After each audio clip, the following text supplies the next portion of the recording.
पूर्व जिला पंचायत अध्यक्ष हरीश जेठानी ने महिला आरक्षण और उससे जुड़े परिसीमन के मुद्दे पर अपनी प्रतिक्रिया देते हुए कई अहम सवाल उठाए हैं। उन्होंने कहा कि महिला आरक्षण के बहाने जनसंख्या के आधार पर राज्यों के बीच असंतुलन पैदा होने की आशंका को नजरअंदाज नहीं किया जा सकता। उन्होंने कहा कि जिन राज्यों ने परिवार नियोजन को अपनाकर जनसंख्या नियंत्रण में महत्वपूर्ण भूमिका निभाई है, उनके हितों की अनदेखी करना उचित नहीं होगा। जेठानी ने केंद्र सरकार और भारतीय जनता पार्टी से इस विषय पर स्पष्ट रुख सामने रखने की मांग की है। उन्होंने वर्ष 2023 में संसद से पारित महिला आरक्षण विधेयक का जिक्र करते हुए कहा कि अब इसके लागू होने के समय और परिस्थितियों को लेकर स्थिति स्पष्ट नहीं है, जिससे कई तरह की आशंकाएं पैदा हो रही हैं। जेठानी ने कहा कि लोकसभा सीटों के परिसीमन और सांसदों की संख्या में संभावित बढ़ोतरी जैसे मुद्दों पर भी सरकार को स्पष्ट नीति बनानी चाहिए। उनका मानना है कि पारदर्शिता के अभाव में राज्यों के बीच प्रतिनिधित्व का संतुलन प्रभावित हो सकता है। उन्होंने विपक्ष की भूमिका को महत्वपूर्ण बताते हुए कहा कि इस तरह के मुद्दों को सार्वजनिक चर्चा में लाना लोकतंत्र के लिए जरूरी है। साथ ही उन्होंने जोर दिया कि संविधान और लोकतांत्रिक मूल्यों की रक्षा के लिए व्यापक संवाद और विचार विमर्श होना चाहिए। कि आड़ में उन राज्यों को डेमोग्राफिकल पनिशमेंट देने का काम जो साजिश जो भारतीय जनता पार्टी रच रही थी, कांग्रेस सहित तमाम विपक्षी दलों ने उनकी इस कोशिश को नाकाम किया। आप जिस तरीके से महिला आरक्षण, नारी शक्ति वंदन अधिनियम 2023 जो संशोधन संविधान का 106वां संशोधन था, उस समय पूरे भारतवर्ष में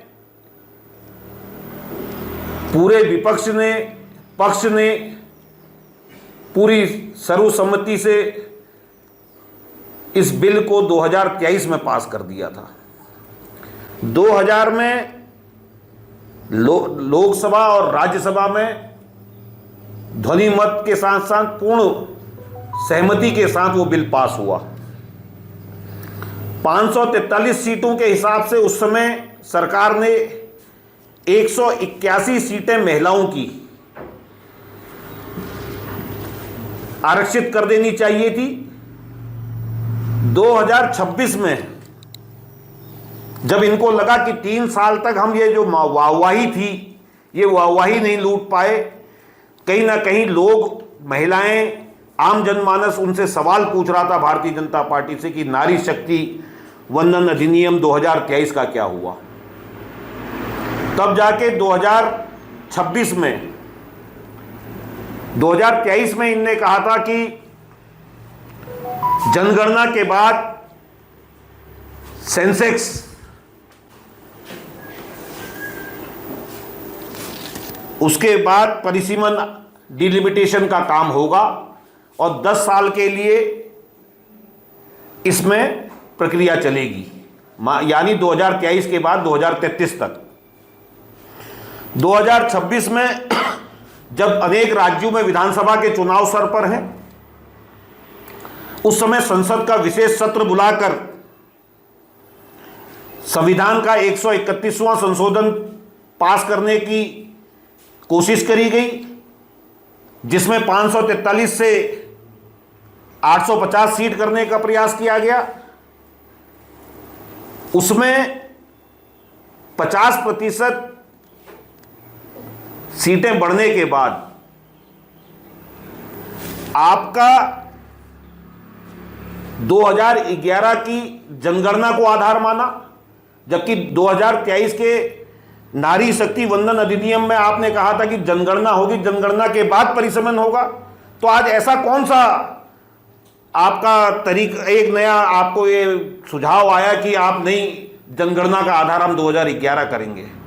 तो कहीं ना कहीं भारतीय जनता पार्टी अपने चाल में फंस गई, जो जादूगरी दिखाने का प्रयास कर रही थी। आज अगर आप देखें, उत्तराखंड में अगर 50% सीटें बढ़ती तो 105 सीटें होती हैं। 105 सीटों में 33% अगर महिला रिजर्वेशन बिल होता है तो 34 सीटें होती हैं। 34 सीट के बाद 71 सीट सामान्य पुरुष या वैसे होती हैं।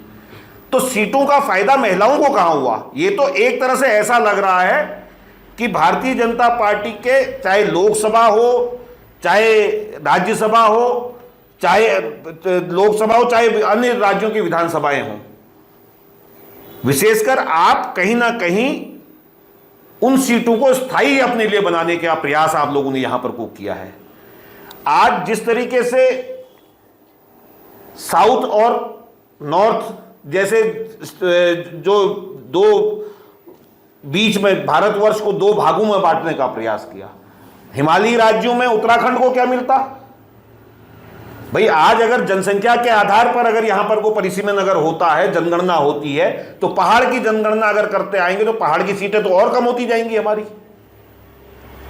तो इसको मैं भारतीय जनता पार्टी के शीर्ष नेतृत्व से कहना चाहता हूं कि जो जादूगरी दिखाकर लोगों को गुमराह आप लोग लगातार कर रहे थे। आपको पता था 2/3 जो हमारा इसको पास करने के लिए 2/3 हमको अंक चाहिए, जो अंक आपके पास थे नहीं। आपने महिलाओं का जो नारी शक्ति वंदन अधिनियम जो आपने 2023 का था, 3 साल आप शांत बैठे रहे। अब जाके चुनाव के समय आप उनको 2011 की गणना के हिसाब से 850 सीट करने का प्रयास आप 2029 में करना चाह रहे थे, क्योंकि एक विशेष पट्टी में जहां पर को जनसंख्या का घनत्व है और साउथ की आपको जरूरत ही नहीं पड़ती उससे, और हिमालयी राज्यों में नॉर्थ ईस्ट और हमारा उत्तराखंड विशेषकर इन छोटे राज्यों को कहीं ना कहीं इसका नुकसान होता। तो ये महिला नारी शक्ति वंदन बिल अधिनियम 2023 के हिसाब से लागू करा जाए 543 सीटों में और 70 सीटों में उत्तराखंड विधानसभा में, इसमें 33% आरक्षण उन्हीं 70 सीटों में पहले लागू करें, फिर जब जाति